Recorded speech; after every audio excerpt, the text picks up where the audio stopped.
Hey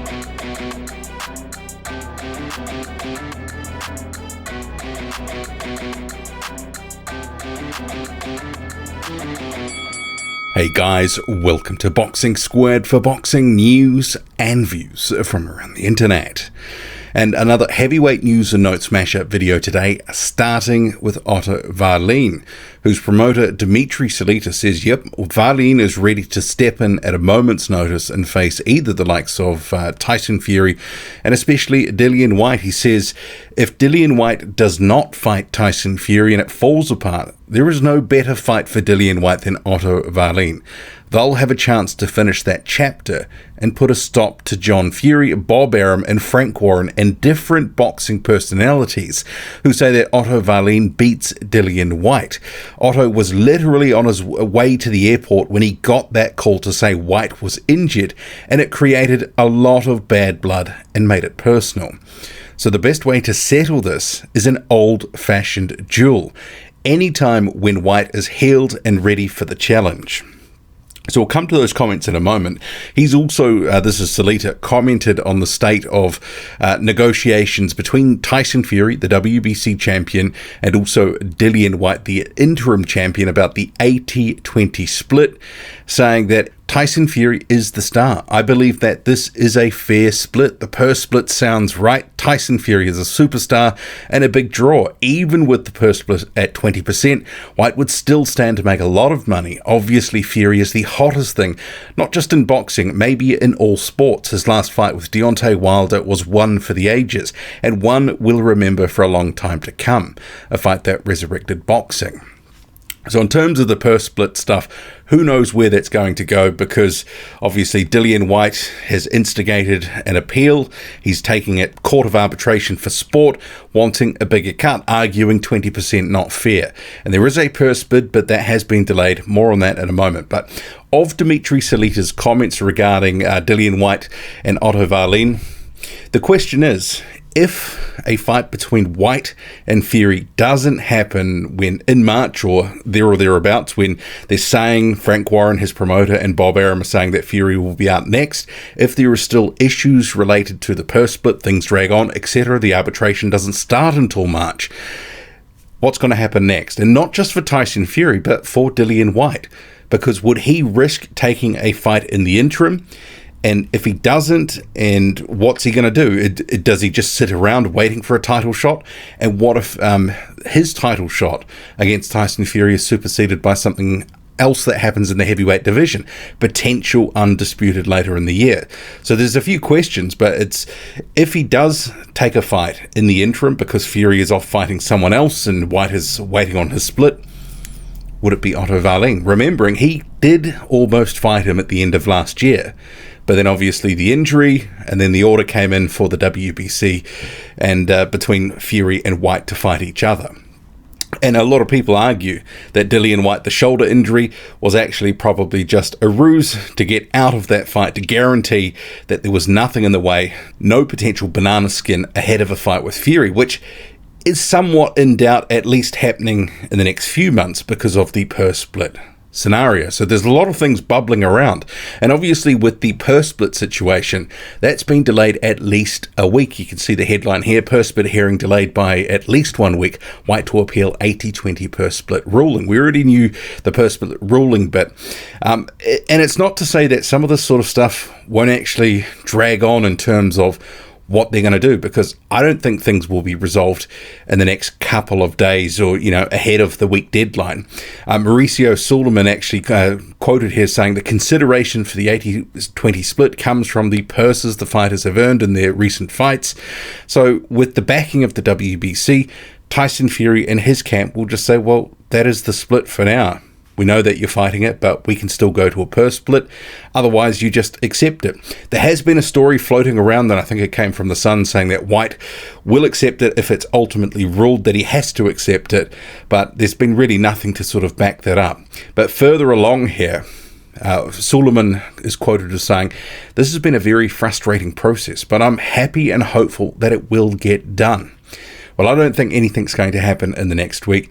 I think this purse split sort of situation, we'll just see these purse bid situation, the actual bid hearing itself will actually take place at a later date. There's just too many moving parts right now. And if it keeps getting pushed, and I mean, I said this a week or two ago, that it's my expectation that with all the things with this, it's probably not going to be resolved, at least until the arbitration process is resolved itself, and then other things can fall into line. Until then, we're just going to keep getting little bits like this. Thing is delayed. This thing's cropped up. This person said this. It's boxing. It's going to be dramatic.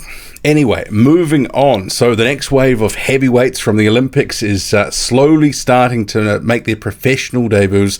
So Fraser Clarke, the Olympic bronze medalist, he is set to fight on the Carnbrook undercard. So he's going to be in a 6-rounder. So we'll just get down to his quote here. "I'm delighted to be making my debut on such a big night for British boxing. Both Amir and Cal are legends, so to be on their undercard is amazing. Burton is my hometown and a place I love, but Manchester holds a special place in my heart. So to start my journey in front of their fans is special. Training is going great and I'm 100% focused on putting on a spectacular and entertaining show for everyone in the pros." And his promoter, Ben Shalom, says, "It was a proud moment for everyone at Boxer and Sky Sports when the Team GB captain chose to sign with us, and it's fitting that he will begin his professional journey on the same card as his fellow Olympian and Team GB trailblazer, Amir Khan." So in terms of Fraser Clarke, so obviously some people were expecting he was going to sign with Matchroom and Eddie Hearn. He is actually managed by Anthony Joshua's management company at 258 Management, and they've gone with Sky and Boxer here. And I've heard that it is just simply because there was more on the table. And obviously, I think with a bigger platform which goes out to more people, he's got an opportunity to build a profile and quickly. And if he starts to sort of come together in terms of his performances in the ring, Sky and their sort of the machinery that sort of promotes sportsmen to the masses, they could really make a push for Fraser Clarke and build him up to the casual fan. So I can understand why going to a platform like Sky would be attractive, especially at the moment where for boxing there's a bit of a vacuum. There could be guys that could come out of this whole sort of Matchroom leaving. If they've either stayed or they're coming in, they can make a name for themselves and get a big promotional push courtesy of the Sky machine. So I think this was a savvy signing for Sky and Boxer, and Fraser Clarke could be a beneficiary. So it'll be interesting to see who he's pitted with and how quickly they move him. Clarke has said that he wants to be sort of moved at a decent clip. He is, after all, 32 years old, somewhere there or thereabouts. So not a spring chicken, but certainly he does have some time on his side. And another Olympic medalist, Richard Torrez, he's going to be making his first professional outing. It was meant to be in February, but it's now been shifted to March. So this is as a result of the Ramirez versus Pedraza card being pushed back a month or so because Pedraza got COVID. So Richard Torrez, he's going to be having a 6-round heavyweight special feature immediately before the main event. So right out of the gate here, he is going to be the co-main event. Torrez obviously had a really good run to get to that silver medal, and he pushed Bakadir Jalilov very close in the gold medal match. Some people thought that he may have deserved it, but in terms of how he tracks as a prospect, a southpaw who's got decent speed and skills, certainly a lot to like about Richard Torrez, who you can see here on screen, in addition to the graphic with a couple of video clips. And speaking of another prospect, Johnny Fisher continues to bolster his sort of name and reputation and his growing legion of fans. So Eddie Hearn saying that in terms of ticket sales for Jacobs versus Ryder, that Johnny Fisher had sold 1,500 tickets within 48 hours. So really developing a following as is Fisher. But let's hope that in terms of the matchmaking, that it remains modest for now so he can continue to grow and develop. So we'll see who Johnny Fisher is against, but he's sort of been a bit of a one-man wrecking crew, but gradual step-ups are the order of the day. Still young, as they say, it takes years to build up a heavyweight and just seconds to tear one down. So I hope that they don't move Fisher too quickly. Fellow British heavyweight Daniel Dubois is looking forward to a potential matchup with Trevor Bryan, saying, "It's a fight that is going to happen. It's a fight that I want and a title I want." Bryan holding the WBA regular title, world championship as it were. Things are ticking over at the moment, and it would hopefully go that way. I definitely fancy it. Since last year when it was mentioned to me, I wanted it straight away. It's got to happen this year, and I'm more than ready. Whether it's in England or the US, I want to get my hands on that title and bring it home. It's a step in the right direction for me. And he goes on to say, "I checked him out, of course, and he's not that impressive to watch. I just see someone standing in my way. If we get it on, fingers crossed we will. It'll be fun. The whole show will be great. And I want to take everyone on this trip with me. This ride, we go further than we have before and keep the momentum moving." And Dubois is scheduled to return to the ring in about March, according to his promoter Frank Warren, obviously TBA. But Trevor Bryan has got a fight later this month at the end of January against Jonathan Goudry, a late notice opponent. Whether he faces Dubois next, unclear, possibly unlikely. But if he does face Daniel Dubois, it's a good fight for Dubois in the sense that I think it's actually probably an appropriate rebuilding type fight. Coming off that loss to Joe Joyce, even though they're talking about building him into big positions, all that sort of stuff, the matchmaking has been modest, to say the least, so far. So I think this is a bit of a step up if they got it on with Trevor Bryan. But I don't mind that fight. But then again, you get to that title shot, there's an expectation you're going to face people who are good after that.